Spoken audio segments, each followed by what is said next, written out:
Earth 616, the MCU. We kicked it off with the first Iron Man in 2008, and from there it was the Infinity and Multiverse Sagas. In those, you might have heard the MCU universe being referred to as Earth 19,999, probably in Across the Spider-Verse. Started on Doctor Strange and the little nerd back on Earth 1999. But don't worry, confusion is part of the Marvel experience. This misunderstanding goes back more than a few years. Earth 19,999 was first used in the official handbook of the Marvel Universe A to Z, Volume 5. Recently, in 2023, the Marvel Cinematic Universe changed its official main timeline to Earth 616. This is because in the comics, Earth 616 is the Prime Universe, going back to the very first Fantastic Four release. Kevin Feige gave the MCU the same name to reflect its status as the Sacred Timeline. But why is it sacred? In Loki, we get introduced to a bunch of multiversal concepts, nexus events, timeline pruning, timeline branching, and all of this comes with the TVA and their leader, He Who Remains. See, a timeline branch is created by nexus events, choices that cause a divergence from the sacred timeline. Each branch is its own timeline, and to avoid variants of himself being born, He Who Remains chose to protect the main MCU timeline because only this timeline led to his birth.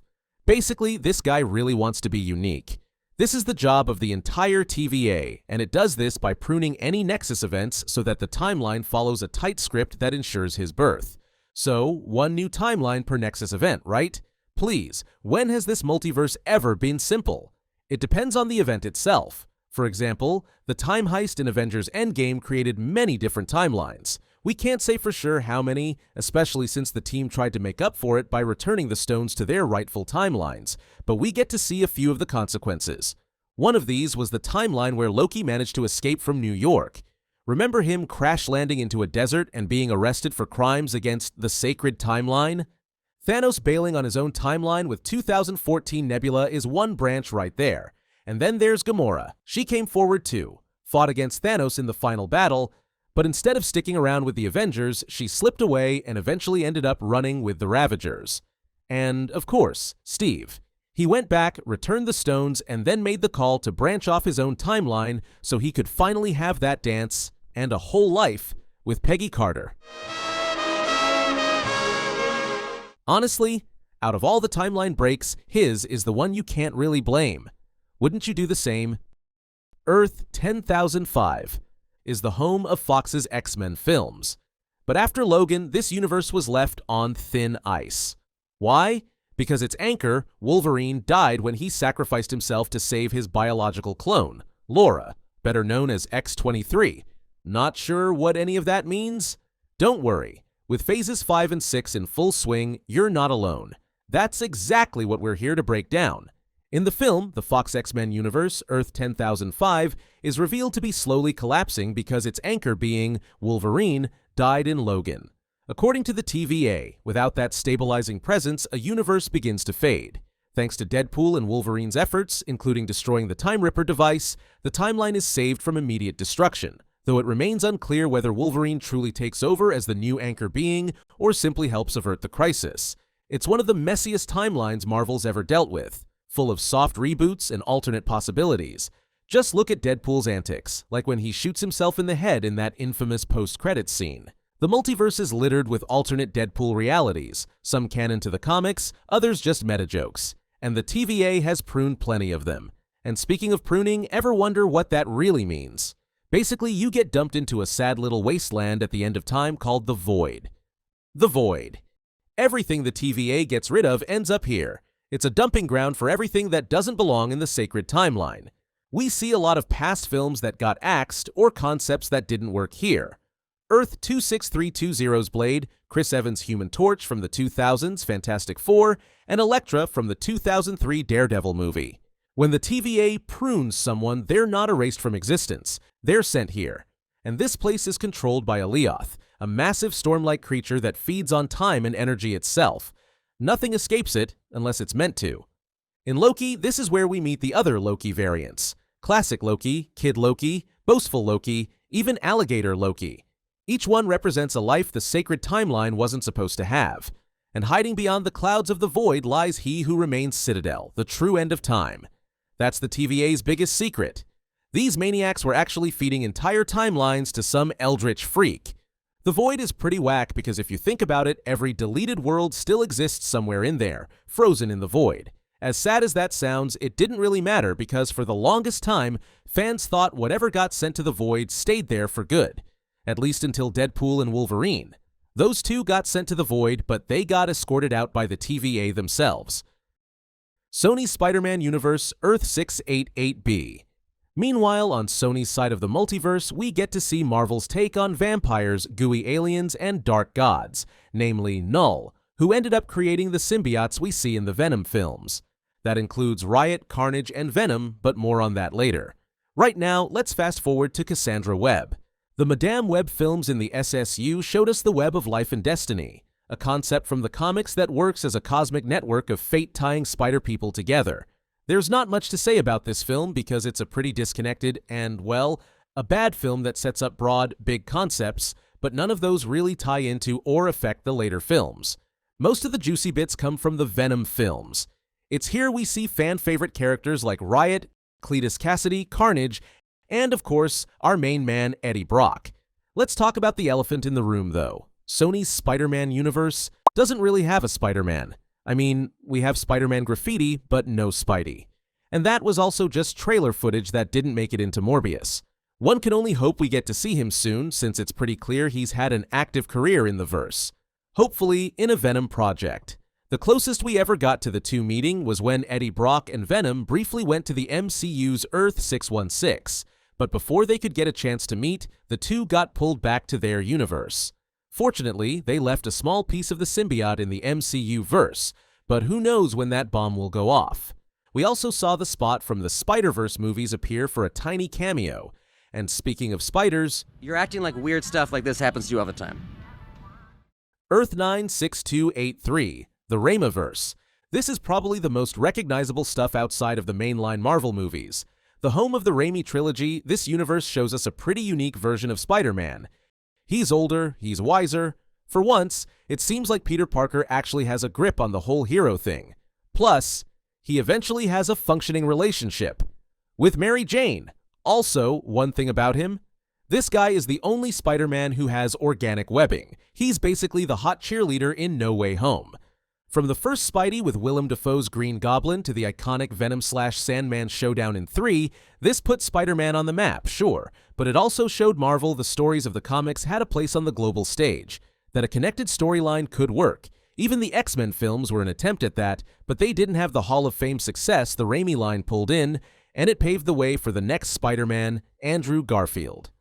Earth 120703, the Webbverse. Andrew Garfield's Spider-Man was a different time. Characterized by incredible swinging scenes, a goofy, quip-heavy Spidey, and Peter's relationship with Gwen Stacy, who never appears anywhere else. Did you know there were actually plans between Sony Pictures chairwoman Amy Pascal and co-producer Avi Arad to connect this universe to the MCU? They had licensed out a design of the Oscorp Tower from the film so it could appear in the Avengers film, but ultimately these plans were scrapped. Andrew Garfield's universe and Tobey Maguire's Spider-Man would eventually become connected to our Earth 616 MCU timeline through the events of No Way Home, so either way, we won. Earth 828. Fantastic Four takes us to Earth 828, a universe with a slick, futuristic vibe. Technology there is light years ahead. Literally.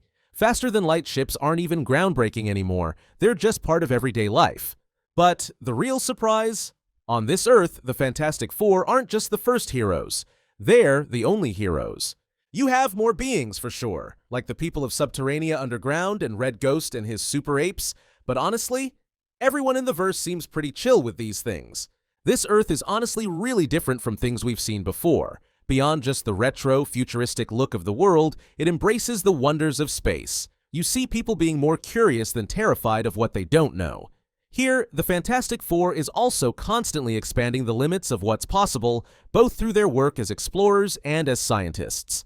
It's a pretty nice palette cleanse from Marvel's usual aesthetic and tone. Earth 838. Now, jumping over to Earth 838, this universe is what happens when the Avengers actually succeed, at least for a while. It's introduced in Doctor Strange in the Multiverse of Madness, and right away you can tell it's more polished, more advanced, almost utopian. They've got clean energy, peaceful cities, and even food that doesn't come from a drive-thru. But things aren't as dreamy as they look. In this timeline, the Avengers are replaced by the Illuminati. It's actually a secret group of heroes who make the big calls in the background. The team includes Captain Carter, Black Bolt, Captain Marvel, Maria Rambeau this time, Reed Richards, Professor X, and Doctor Strange. Or rather, their Doctor Strange. But here's the twist. Their Strange was executed by his own team after using the Darkhold to defeat Thanos, because it corrupted him so badly that he became a multiversal threat himself. He even dreamwalked to another universe using the Darkhold. What he didn't see coming was that his actions sparked an incursion. That's basically a Doomsday event, a collision between realities that has the potential to destroy the colliding universes. The Illuminati judged that as unforgivable, so they executed him, replaced him with Mordo, and constructed a statue claiming he died heroically. Black Bolt personally carried out his execution. I'm sorry. That's what sets Earth 838 apart. Its heroes actually made the hard call, but in doing so, they grew arrogant, blind to bigger dangers. So when Wanda from Earth 616 dreamwalks into their world looking for her kids, she wipes the floor with them almost instantly. Brutal. Even after that, Earth 838's still one of the most important alternate universes we've seen, mainly because of the multiversal incursions teased at the end of Multiverse of Madness, but also because so far it has one of the most stacked lineups of heroes across the multiverse besides Earth 616. The Variant Killer Universe. Sinister Strange's universe is one of the more damaged timelines we've seen. When we visit it in Doctor Strange in the Multiverse of Madness, most of it is already gone. Strange explains that he used the Darkhold to dreamwalk through other universes, mainly to find a version of himself that could be with Christine Palmer. Those dreamwalks caused an incursion that destroyed his entire reality. This world is basically the worst-case scenario. There's literally nothing here except rubble. Strange is the only person still there. By the time our main Strange meets him, he's off the deep end in more ways than one. I mean, dude has a third eye. They end up fighting, and it's not some big multiversal showdown, just two versions of the same guy trying to stop each other. It's a short sequence, but it helps explain what an incursion actually looks like when it's finished. It also shows how dangerous the Darkhold really is, since even a sorcerer like Strange couldn't use it without destroying everything around him. Good thing Wanda ends up nuking every copy of it eventually. At the end of their showdown, 616 Strange defeats Sinister Strange, leaving this universe totally empty. Pretty grim. Marvel's What If, Captain Carter Earth 82111. Marvel's What If gave us a whole set of alternate timelines that explore how things would have gone down if a few events here and there were a little different. One of the best examples of this is Peggy Carter receiving the Super Soldier Serum through Project Rebirth. In this universe, it was still intended for Steve Rogers, but before he could get into the Rebirth pod, Heinz Kruger launched an attack on their base and shot Steve, which didn't kill him, but it did stop him from getting into the pod. Peggy made a last-minute decision and jumped in instead, and what we got was Captain Carter. She packs just as much of a punch as the Captain America we've seen, and she's the most prominent of the new characters introduced through the What Ifs. Would you ever want to see her return and go up against some big names? Earth 616 Comics. Earth 616 is the one where the OG Peter Parker lives, the Avengers appear, and the X-Men have their mutant madness. This is where you see some of the most famous comic titles in Marvel's 80-plus year history, including The Night Gwen Stacy Died, Original Clone Saga, The Days of Future Past, Secret Wars, Kraven's Last Hunt, One More Day, Superior Spider-Man, and most recently, Venom War. This is the birthplace of the Marvel Multiverse, but it's quite different from the MCU universe. For one, the original Avengers lineup was different. The team was first comprised of Thor, Iron Man, Ant-Man, Hank Pym, and the Wasp, and the Hulk. Captain America, Black Widow, and Hawkeye all came later, and Hulk had even quit by the second volume. Plus, some later important characters we see are different. Vision's creation didn't involve an Infinity Stone, and Hank Pym made Ultron as well as Wanda's now-dead robot husband. Hank has a pretty stacked resume. Another key plotline difference? The Civil War. In the MCU, it's triggered by collateral damage from multiple Avengers missions. In the comics, the New Warriors caused the Stamford incident, an explosion triggered by Nitro, a villain they hunted, claiming the lives of over 600 civilians. In the MCU, the United Nations released the Sokovia Accords, but in the comics, public outrage led to the Superhuman Registration Act, requiring all superheroes to reveal their identities and operate under government control, going through training and being allowed to work under S.H.I.E.L.D. for a salary like other American civil servants.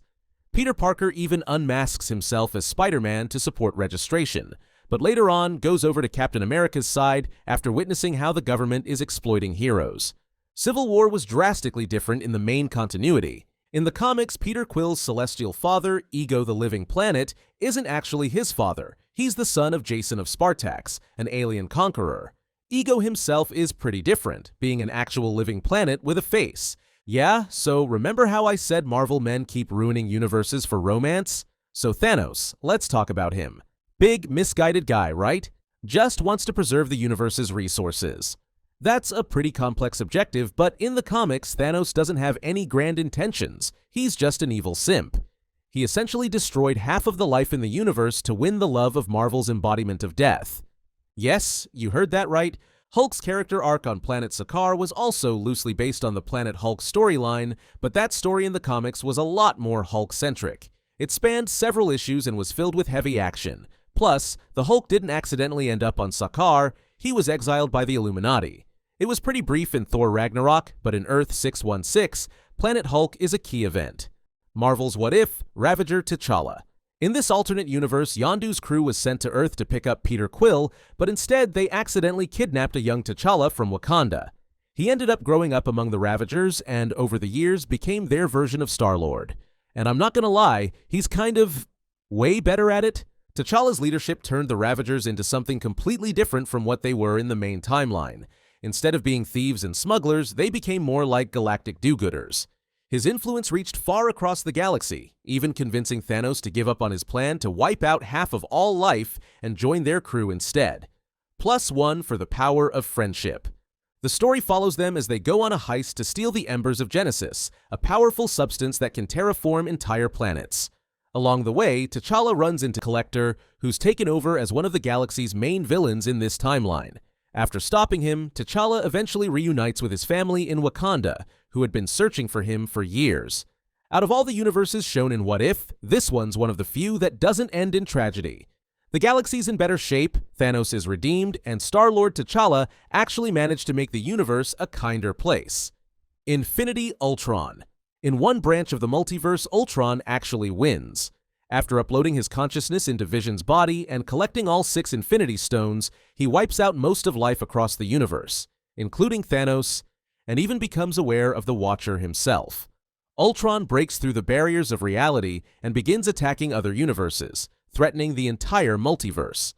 The Watcher, who's sworn never to interfere, realizes he has no choice and starts recruiting heroes from other timelines. This group becomes known as the Guardians of the Multiverse. It includes Captain Carter, Star-Lord T'Challa, Gamora, Thor, Doctor Strange Supreme, and Killmonger. Together, they go up against Ultron in a massive multiversal battle. They manage to separate Ultron from the stones, but things take a turn when Killmonger betrays the team and tries to claim the stones for himself, arguing he could use them to fix the multiverse. At the same time, Zola, whose mind had been uploaded into Ultron's armor, also tries to seize control. To stop both of them, Strange traps Killmonger and Zola in a frozen pocket dimension, overseen by Strange, while the Watcher seals it away for good. Killmonger's War Universe. During the ambush in Afghanistan, Eric Killmonger shows up out of nowhere and saves Tony Stark before that piece of shrapnel ever hits his chest. Tony never becomes Iron Man. Instead, he becomes best friends with the guy who saved him, not realizing that Killmonger's already several steps ahead. Once Tony brings him into Stark Industries, Killmonger uses his charm and intelligence to start a new weapons project, an army of robot soldiers based on his own old design. He plays both sides, quietly pushing for war between the United States and Wakanda, all while pretending to be a loyal ally. He kills James Rhodes and T'Challa, framing each death in a way that moves his plan forward. When Tony finally figures it out, Killmonger kills him too. Then he takes out Ulysses Klaue and drags his body back to Wakanda, earning King T'Chaka's trust. From there, he stages a fake American invasion using Stark's drones, becomes the hero who saves Wakanda, and takes the mantle of Black Panther. By the end, Killmonger's on top of the world, but Shuri and Pepper Potts both know the truth, and they're already teaming up to stop him. Marvel's Zombieverse. There's just no way Kevin Feige would stay away from zombies, and eventually, we get our own Walking Dead moment in Marvel's Zombies. In this apocalypse, everything goes to hell when Hank Pym dives into the quantum realm to bring Janet Van Dyne home, But what he finds is a zombified Janet infected with a quantum virus. As if mushroom zombies weren't enough with The Last of Us, we now have a space zombie virus. When Hank comes back to Earth, the virus spreads way too fast. The Avengers try to contain it, but they get infected themselves. Iron Man, Captain America, Hawkeye, and Falcon all get turned, and all that's left is Spider-Man, Hope, Bruce Banner, Okoye, Bucky, Sharon Carter, and Happy Hogan. Desperately looking for a cure, they find out that Vision can slow the virus down using the Mind Stone's energy. Vision continues the trend of Marvel men doing horrendously down bad things by keeping an infected Wanda alive by feeding her the people he lures in. When he's found out, he gives the rest the Mind Stone out of guilt, and our heroes try to make it back. But surprise, surprise, zombie Thanos is waiting for them. There are many more universes you can go over, since technically even the Spider-Verse films showed No Way Home, which might imply that the entire Spider-Verse is connected to the MCU. And there were a handful more introduced in Loki and What If, but then this video would be 4 hours long. These are the ones you need to be caught up on to understand the Multiverse Saga. And as always, if you want to keep up with all things Marvel, subscribe, hit that bell button, and stay tuned for the video.